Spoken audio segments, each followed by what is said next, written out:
नमस्कार मुलांनो, आज आपण इयत्ता 5वी मधील विषय इंग्रजी पाहणार आहोत.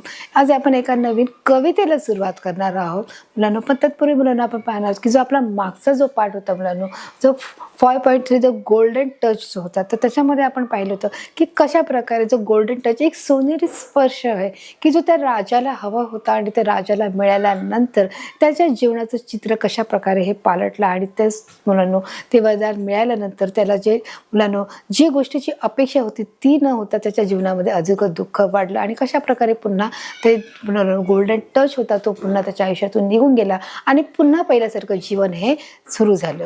तर आपण मुलांनो त्या पाठ आपण सविस्तर त्या पाठामध्ये अभ्यास केला आहे. आज आपण एका नवीन कवितेला सुरुवात करणार आहोत, एका नवीन भागाला नवीन कवितेला सुरुवात करणार आहोत. आपल्या कवितेचं नाव आहे वेअर गो द बोट आहे. तर याच्यामध्ये मुलांना आपण पाहणार आहोत की वेअर गो द बोट्स म्हणजे काय, वेअर गो द बोट्स ही बोट कुठे चालली आहे त्याच्याबद्दल आपण पाहणार आहोत. की आपण देखील मुलांना लहानपणी काही होड्या तयार केल्या असतील आणि त्या होड्या तुम्ही बनवून त्या नावेमध्ये किंवा त्या पाण्यामध्ये सोडलेल्या असतील. जेव्हा पाऊस पडतो, पाऊस पडल्यावर आपण शक्यतो काय करतो, ते होडी बनवतो आणि ज्या ठिकाणून पाणी गळगळत खाली जात असतं त्या ठिकाणी आपण ते बोट सोडतो आणि आपण ती मजा पाहतो की आपण सोडलेली नाव आणि आपल्या मित्रांनी सोडलेली नाव ही कोणत्या दिशेने आणि किती स्पीडमध्ये ती जात आहे हे देखील आपण बघत असतो. अशाच प्रकारे जे इथे कवी आहे तो सांगत आहे की वेअर गोज द बोट, ही बोट कुठे जात आहे ते आपण पाहणार आहोत मुलांनो. ह्या कवितेच्या माध्यमातून आपण बघणार आहोत की नेमकं कवीने काय म्हटलेलं आहे की वेअर गोज द बोट आहे, की ते बोट कुठे जात आहे आपण चित्रीकरणाच्या माध्यमातून पाहणारच आहोत. परंतु तत्पूर्वी आपण कविता आहे संपूर्णपणे आधी वाचून घेणार आहोत आणि नंतर आपण एक्सप्लेनेशन देखील पाहणार आहोत की कशा प्रकारे ती बोट आहे ती जात आहे. आपण अगोदर प्रथम कविता वाचून घेणार आहोत. पण आपण कविता वाचायला काय करणार आहोत, सुरुवात करणार आहोत. बघा आपण वाचणार आहोत कविता. Dark brown is the river, golden is the sand. It flows along forever with trees on either hand. Green leaves are floating, castle of the fog. Boats of mine, oh boating, where will all come home? Oh, on goes the river and out was the mill. Away down the valley, away down the hill. Away down the river, 1,000 miles of more. Other little children shall bring my boats ashore. अशा प्रकारे म्हणून ही आपण कविता वाचून घेतलेली आहे. पाहिजे तर आपण पुन्हा एकदा व्यवस्थित वाचण्याचा प्रयत्न करणार आहोत, पुन्हा एकदा समजून घेणार पाहणार आहोत की कशा प्रकारे ही कवितेचं वाचन देखील करणं हे तितकंच गरजेचं आहे. आपण कविता पुन्हा एकदा पाहणार आहोत. Dark brown is the river, golden is the sand. It falls along forever with trees on either hand. Green leaves are floating, castle of the fog. Boats of mine are boating, where will all come home? On goes the river and out past the mill. Away down the valley, away down the hill. Away down the river, 100 miles of more. Other little children shall bring my boats ashore. तर अशा प्रकारे मुलांना आपण ही कविता वाचून घेतलेली आहे, पुन्हा एकदा ती वाचलेली आहे आणि आता या कवितेमध्ये नेमकं कवी काय सांगत आहेत ते देखील आपण पाहण्याचा प्रयत्न करणार आहोत. आपण बघणार आहोत मुलांना की या कवितेमध्ये जे चित्र दिसत आहे, बोटीचं चित्र आहे, त्याचं स्पष्टीकरण आपण पाहणार आहोत मुलांना. इथे बघा काय दिलेलं आहे की dark brown is the river, golden is the sand सांगितलेलं आहे. इथे काय सांगितलं आहे बघा, आपण पाहणार आहोत. Dark brown is the river, नदी कशी आहे, चॉकलेट सारखी नदी आहे. And golden is the sand, जी वाळू आहे ते कसं आहे, सोनेरी रंगाचं आहे. ही नदी कशी दिसत आहे, त्याला चॉकलेट सारखी दिसत आहे आणि जे वाळू आहे ते वाळूला त्याने काय म्हटलं आहे, गोल्डन, ते सोनेरी रंगाचं आहे. Golden is the sand, sand कसं आहे, वाळू कशी आहे, ही सोनेरी आहे. Dark brown is the river, नदी ही कशी झाली आहे, चॉकलेटची नदी झालेली आहे आणि जो वाळू आहे ते सोनेरी रंगाचं झालेलं आहे, गोल्डन कलर त्याला आलेला आहे. असे ते कवितेमध्ये त्यांनी जे पहिली ओळ आहे आपल्या त्याच्यामध्ये आपण स्पष्टीकरणामध्ये पाहत आहोत. आता आपण दुसऱ्या लाईनमध्ये मुलांना बघणार आहोत, त्याच्यामध्ये बघणार आहोत. आता आपण दुसऱ्या लाईनमध्ये देखील पाहणार It flows along forever with trees on either hand. It flow along forever. की नदी ही सतत वाहतच राहते with trees on either hand. आणि ती काय करते, त्याच्यामध्ये झाडं झुडपं हे त्याच्यामध्ये नदी काय करत असते, ही सतत वाहण्याचं हे काम करत असते. Green leaves of floating castle of the fog. म्हणजे ते झाडं काय, ग्रीन लिव्स ऑफ फ्लोटिंग, जी हिरवी पानं आहेत ती पाण्यावर फ्लोट होत आहेत, तरंगत आहेत. Castle of the fog. आणि जे कशामध्ये ते रूपांतर झालंय, एखाद्या महालासारखं ते कसं झालं आहे, जो फुगा आहे किंवा आपण म्हणू शकतो की जो फेस आहे तो फेस महालामध्ये त्याचं रूपांतरित झालं आहे. काय झालं, फ्लोटिंग म्हणजे तरंगणे आहे. फ्लोटिंगचा अर्थ काय आहे मुलांनो, तरंगणे आहे. फ्लोटिंग म्हणजे तरंगणे आहे. कॅस्टल म्हणजे काय आहे, महल आहे. कॅस्टलचा अर्थ महल आहे. फ्लोटिंग म्हणजे तरंगणे. समजतंय, कॅस्टल म्हणजे तरंगणे आहे. तर अशा प्रकारे जी हिरवी पानं आहेत ती पाण्यावर तरंगत आहेत. आणि जो फेस तयार झाला आहे तो कशासारखा झाला आहे, महलासारखा जो फेस आहे त्याला महलाचं रूप आलं आहे. जो फेस आहे त्याला महलाचं रूप आलेलं आहे. Boats of mine a boating where will all come home. म्हणजे बोट ही काय, मैलोन दूर जात आहे. बोट्स काय आहे, माइन अ बोटिंग काय करत आहे, दूर जात आहे. Where will all come home. आणि ती पुन्हा परत कधी येईल हे मला माहिती नाही. की ती माझ्या घरी परत कधी येईल हे मला माहिती नाही, असं ती सांगत आहे. बघा, on goes the river and out pass the mill. ती ऑन अधिकच अधिक ती दूर जात आहे. On goes the river and out pass the mill. आणि ती मैलोन मैल काय जात आहे, दूरच दूर जात आहे. बघा, अशा प्रकारे ती बोट काय करत आहे, मैलोन मैल ती अधिकच अधिक ती लांब जात आहे. बघा, तुम्ही चित्रामध्ये पाहू शकता. Away down the valley away down the hill सांगितलं आहे. काय सांगितलं आहे, बघा, ती टेकडी आणि दरी. व्हॅली म्हणजे काय, टेकडी आहे. आणि हिल म्हणजे काय आहे, दरी आहे. तर अशा प्रकारे नदी ही काय करत असते, वाहत. Away down the valley and away down the hill, away down the river 100 miles of more. आणि अशाच प्रकारे ती नदी मैलोन मैले दूर वाहतच राहते. 100 miles ऑफ मोर, हजारो किलोमीटर ती काय करत आहे, अवे डाऊन द रिव्हर ही नदी काय करत आहे, वाहतच जात आहे.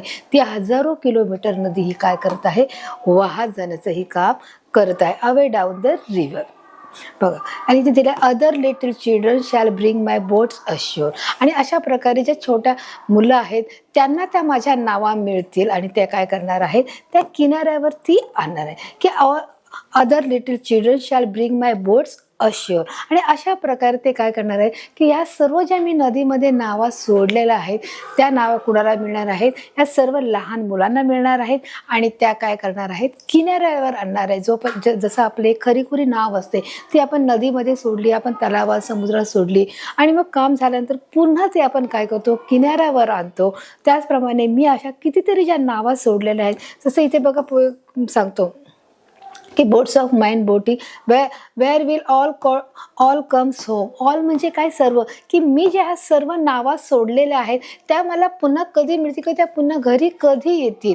म्हणून तो सांगतोय की ह्या अशाच त्यांचा प्रवास सुरू राहणार आहे. मैलोन मैल त्या काय करणार आहेत, नदी वाहतच राहत आहे. आणि ती नदीवरून ती काय करत आहे, ती टेकडीवरून दरीमध्ये ती काय करत आहे, कोसळत काम करते. अशा प्रकारे ती पुन्हा ती दूर नदी ही वाहतच जात राहत आहे, ती वाहत राहत आहे. आणि ती लहान मुलांना एके दिवशी ती मिळणार आहे ही नक्की खात्री आहे. आणि त्याचप्रमाणे ते मिळाल्यानंतर ते काय करणार आहेत, ते किनाऱ्यावरती आणण्याचं देखील इथे काम करणार आहे. तर अशा प्रकारे मुलांना ही जी कविता आहे बघा, इथे तुम्ही चित्रामध्ये पाहू शकता की ज्या नावा कवीने सोडलेल्या आहेत त्या नावा कुणाला मिळाल्या आहेत, इथे त्या मुलींना मिळाल्या आहे. की ती कुठे नाव सोडली होती, की जिथे कवी राहत होता तिथं ती नाव सोडली आहे. तर अशा प्रकारे ती नाव वाहत जाऊन ती मुलांना, लहान मुलांना मिळाली. आणि म्हणून इथे कवी आपल्याला सांगत आहे, अदर लिटिल चिल्ड्रन. लिटिल म्हणजे काय आहे, लहान मूल आहे. ज्याला आपण लहान मूल बोलतो ते लिटिल चिल्ड्रन. चिल्ड्रनचा अर्थ काय आहे, मुलं आहेत. लिटिल म्हणजे लहान मुलांना shall bring my boats ashore. आणि मला खात्री की हे सर्व ज्या नावा मी सोडलेल्या आहेत त्या सर्व नावा कोणाला मिळणार आहेत, लहान मुलांना मिळणार. आणि त्या काय करणार आहेत, किनाऱ्यावर आणणार आहेत. तर अशा प्रकारे मुलांना ही कविता आपण समजून घेतलेली आहे. पुन्हा आपण मराठीमध्ये समजून घेण्याचा प्रयत्न करणार आहोत. बघा, इथे काय सांगितलं आहे, गडद चॉकलेट रंगाची काय आहे, नदी आहे. बाजूला सोनेरी वाळू आहे. की ही जी नदी आहे ती कशी आहे, गडद चॉकलेटी रंगाची. गडद म्हणजे असं डार्क. नाही बघा, ही जी तुम्हाला दिसत आहे डार्क, ही काय चॉकलेटची काही नदी आहे. मग खरंच चॉकलेटची नदी असते का मुलांनो? तर मुलांनो बघा, त्यात नदीच्या किनाऱ्याला माती असते आणि माती असल्यामुळे ते मातीचं पाणी जे पाणी आहे ते मातीमध्ये मिक्स झाल्यामुळे तो कलर कसा झाला आहे, गडद रंगाचा झालेला आहे. त्यामुळे गडद चॉकलेटी रंगाचा झाल्यामुळे ते पाणी कसं दिसत आहे, चॉकलेटी रंगाचं दिसत आहे. म्हणजे चॉकलेटचा जो रंग असतो त्याप्रमाणे ब्राऊन कलरमध्ये हे काय दिसत आहे, पाणी दिसत आहे. बाजूला सोनेरी वाळू आहे. वाळू म्हणजे कशी मुलांनो, की काय, जे पाणी उन्हाने चकचकत आहे त्यामुळे ते पाणी कसं दिसत आहे, सोनेरी वाळू सारखं दिसत, की कसं ते ब्राईट होत आहे, ब्राईटनेस त्याचा वाढत आहे आणि त्याच्यामुळे जे पाणी आहे ते कसं दिसत आहे, सोनेरी रंगाचं पाणी दिसत आहे. दोन कलरचा याच्यात फरक त्यांनी दाखवलेला आहे. नदी ही कायम वाहत असते व तिच्या एका बाजूला झाडे असतात, की नदी ही सारखी वाहत असते व वाहत असताना तिच्याबरोबर झाडे देखील वाहत असतात. नदी वाहत असताना तिच्या बाजूला किनाऱ्यावरती हे जे किनार दिसतात बघा, ह्या किनाऱ्यावरती काय आहेत, छोटी छोटी झाडे झुडपे देखील असतात. ती देखील हलत असतात, डुलत असतात आणि वाहत असतात. तिच्या एका बाजूला झाडे असतात. तुम्ही हे चित्रामध्ये पाहिलं असेल किंवा एखाद्या तुम्ही नदीला भेट दिली असेल तर तिथे देखील तुम्हाला की नदी ही वाहत असते. नदीच्या आजूबाजूला काय असतात, छोटे गवत असतात, झाडे झुडपे असतात, छोटे छोटे झुडपे देखील असतात. ती देखील पाण्यामध्ये काय केलेली असतात, लवलेली असतात. आणि म्हणून अशा प्रकारे जे नदीच्या पात्रातून जेव्हा जातो आपण तेव्हा आजूबाजूला देखील आपल्याला छोटी छोटी रोपटी किंवा झाडं ही आपल्याला दिसत असतात. आपण पाहिलेलं आहे की नदी काय वाहत असते, तिच्या एका बाजूला झाडे असतात. हिरवी पाने तरंगत असतात. हिरवी पाने तरंगत म्हणजे जी झाडं जी लावली गेलेली आहेत त्या झाडाची पानं त्या नदीमध्ये त्या पाण्यामध्ये पडल्यामुळे ती काय करतात, तरंगत जातात. पाणी कसं आहे, जड आहे आणि जी पानं आहेत ती कशी आहेत, हलकी आहेत. त्याच्यामुळे ती त्याच्यामध्ये डुबत नाही. परंतु खूप जोराचं पाणी आलं, वारा आला किंवा खूप जोराचं प्रचंड मुसळधार जर पाणी जर त्याच्यामध्ये आलं तर ती काय होतात, ती आतमध्ये टाकली जातात. मग अशा प्रकारे बघा इथे तुम्हाला चित्रात दिसत आहे हिरवी पाने तरंगत आहेत. तरंगत म्हणजे काय, फ्लोट होत आहेत. फेसाचे किल्ले बनले आहेत आणि जे पाणी नदीमध्ये पडत आहे ते त्याच्यापासून फेस तयार होत आहे आणि त्या फेसाचे किल्ले तयार होत आहे. आपण बघितलं की कॅस्टल बनत आहे, फॉर्म ऑफ कॅस्टल. त्या फेसापासून जे किल्ले तयार होत आहेत बघा इथे तुम्ही पाहू शकता की जो पडत आहे ते इथे काय आहे, कॅस्टल. एक प्रकारे जसं काय तो कॅस्टल म्हणजे काय, महल तयार करत आहे असं देखील आपल्याला दिसत आहे. हे पानं कसे तरंगताना आपल्याला दिसत आहे. आता इथे कवीचा प्रश्न आहे, तो कवी म्हणतो मी नदीत सोडलेल्या नावा वाहत आहेत.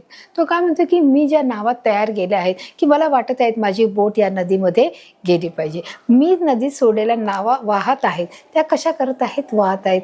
हे सगळे कधी घरी येईल का, तो प्रश्न विचारते की मी जे नदीत सोडलं आहे तर ते माझ्या घरी पुन्हा येईल का, हा त्या कवीचा प्रश्न आपल्याला आहे. की मी बऱ्याचशा नावा तयार केल्या आहेत आणि त्या कुठे सोडलेल्या आहेत, नदीमध्ये सोडलेल्या आहेत, मग त्या पुन्हा घरी येईल का, असं देखील इथे प्रश्न आपल्याला विचारले. सगळं घरी कधी बघा अशा प्रकारची नाव त्याने कवीने सोडलेली आपण चित्रामध्ये पाहू शकतो. हे सर्व पार करून नदी वाहतच राहते. मग हे सर्व पार करून म्हणजे कोणत्या सर्व गोष्टी पार करते, जे नदी आहे, जे झाडं आहे, जे झुडपं आहे, त्याप्रमाणे जे छोटे दगड, मोठे दगड आहे, वाळू आहे, हे अशा प्रकारचे सगळं काही हे सर्व पार करून आणि त्या पाण्यामध्ये असलेली बोट आहे, मग हे सर्व पार करून नदी वाहतच राहते. नदीचं काम काय आहे, थांबणं आहे का, तर नाही. नदी ही वाहतच राहते. की नदीमध्ये समजा आपण एखादा मोठा दगड आणून ठेवला तरी आपल्याला वाटतं की आता मी नदीचा रस्ता मी काय करणार, अडवणार आहे. असं होऊ शकतं का की आपण नदीचा रस्ता म्हणजे आपण अडवू शकतो का, तर नाही. नदी म्हणा किंवा नदीत असलं पाणी आहे ते काय करू शकतं, आपली मार्ग काढतो, तो बाहेर जाण्याचा मार्ग काढत असतो. आणि म्हणून हे सर्व पार करून नदी वाहतच राहते.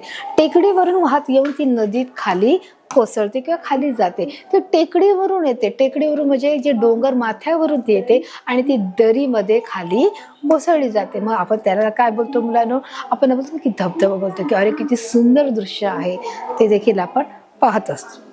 अशा प्रकारे हे सर्व पार करून नदी ही वाहतच राहते आणि टेकडीवरून वाहत जाऊन ती काय पडते, दरीमध्ये खाली जाते. ती वरून येऊन ती खाली कोसळण्याचं देखील ती काय करते, काम करते. म्हणजे नदी ही प्रत्येक ठिकाणी फिरत राहते. अशीच मैलोन मैले नदी वाहत जाते.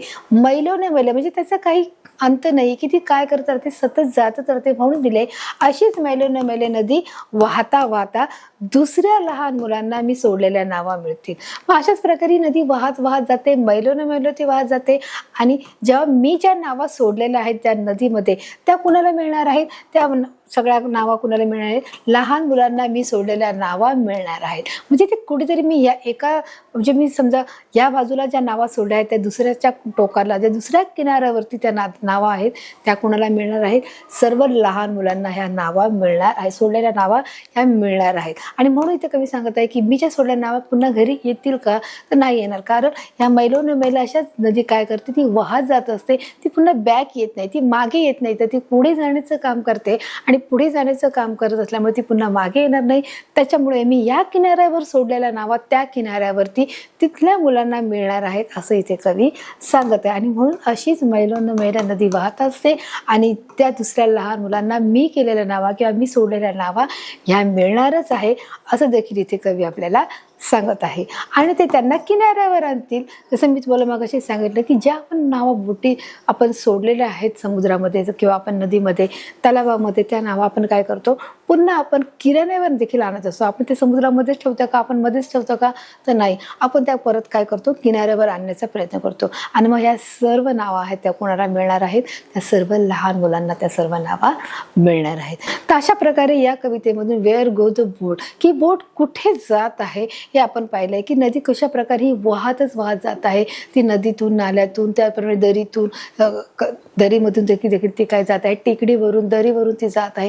ती वाहतच राहते. ती मैलो न मैलो ती काय करत आहे, वाहतच राहत आहे. तिला कोणीही अडवू शकत नाही. आणि म्हणून कवीचा इथे प्रश्न आहे की मी ज्या सोडलेल्या नावा आहेत त्या पुन्हा मला माझ्या घरी येतील का, म्हणजे त्या येणार नाही, त्या येणाऱ्या नाहीत. आणि म्हणून तो कवी म्हणत आहे की ही जी नदी आहे ती मैल दूर वाहतच जाते, ती थांबत नाही, ती पुढे पुढे जाण्याचा प्रयत्न करते, म्हणून ती मागे येऊ शकत नाही. म्हणून मी सोडलेल्या ज्या नावा आहेत, जी बोट आहे ती मी ह्या किनाऱ्यावर सोडली असेल तर ती दुसऱ्या किनाऱ्यावर जे इतर लहान मुलांना त्या नावा मिळणार आहेत आणि त्या काय करणार आहेत, किनाऱ्यावर आणण्याचं देखील ते काम करणार आहे. तर अशा प्रकारे कवितेतील जे कवितेने सांगितलेले, जे कवीने सांगितलेले, जे आपण कविता स्पष्ट केलेली आहे, त्या कवितेचे भावार्थ देखील स्पष्ट केलेले आहे, कविता वाचून घेतलेली आहे. आणि कवितेचं स्पष्टीकरण हे मी तुम्हाला दोनदा सांगितलं आहे. एकदा कविता वाचून घेऊन तर पुन्हा त्याचा अर्थ स्पष्ट केला आहे आणि पुन्हा मराठीतून देखील जे एक्सप्लेनेशन आहे, जे स्पष्टीकरण आहे ते देखील समजून सांगितलं आहे.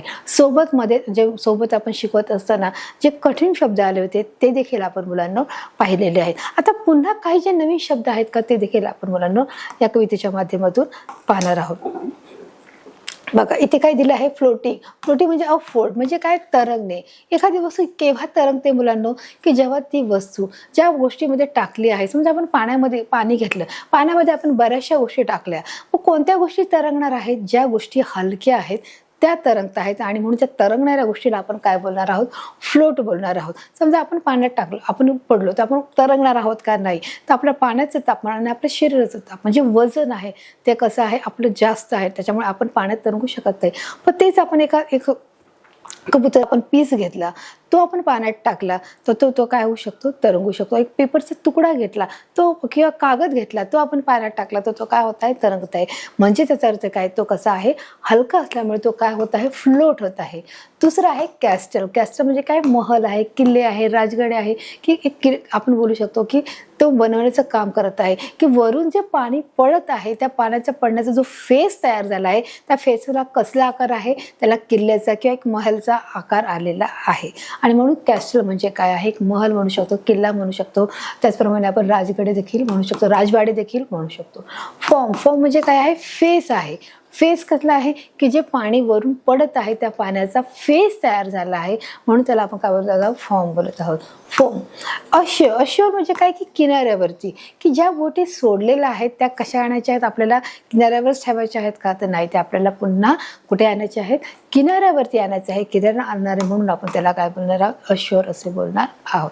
तर अशा प्रकारे मुलांना या कवितेतले आपण कठीण शब्द देखील आपण समजून घेण्याचा प्रयत्न केलेला आहे. आपण मुलांना पाहिलं आहे की वेअर इज गो द बोट, बोट कुठे जात, या कवितेमधून आपण पाहिलेलं आहे की कशा प्रकारे बोट आहे ती कुठे कुठे ती प्रवास करते, ती जात आहे, ती कशा प्रकारे मुलांनो जाण्याचा प्रयत्न करत आहे. ती नदीतून जात आहे, त्याप्रमाणे ती डोंगरातून जात आहे, ती टेकड्यावरून जात आहे, ती दरीमधून जात आहे, त्याचप्रमाणे ती वाहतच जात आहे, ती पुढे जात आहे, ती कधी थांबत नाही आहे. आणि थांबत नसल्यामुळे जो प्रश्न विचारत आहे जो कवी, की मी सोडलेल्या ज्या नावा आहेत त्या मला परत मिळणार आहेत का, त्या मला परत घरी येणार आहेत का, आणि त्या येणार नाही हे त्याला माहीत असल्यामुळे पुन्हा तो काय म्हणत आहे की ह्या अशीच नदी काय जात आहे, पैलवणुमेले पुढे वाहतच जाणार आहे, ती वाहणारच आहे, ती मैलोनमेले पुढे जाणार आहे, आणि त्याच्यामुळे मी सोडलेल्या ज्या नावा आहेत त्या मला मिळणार नाहीत, त्या कुणाला मिळणार आहेत, जे लहान मुलं आहेत त्यांना ते मिळणार आहे, आणि ते काय करणार आहेत, किनाऱ्यावर देखील आणणार आहे.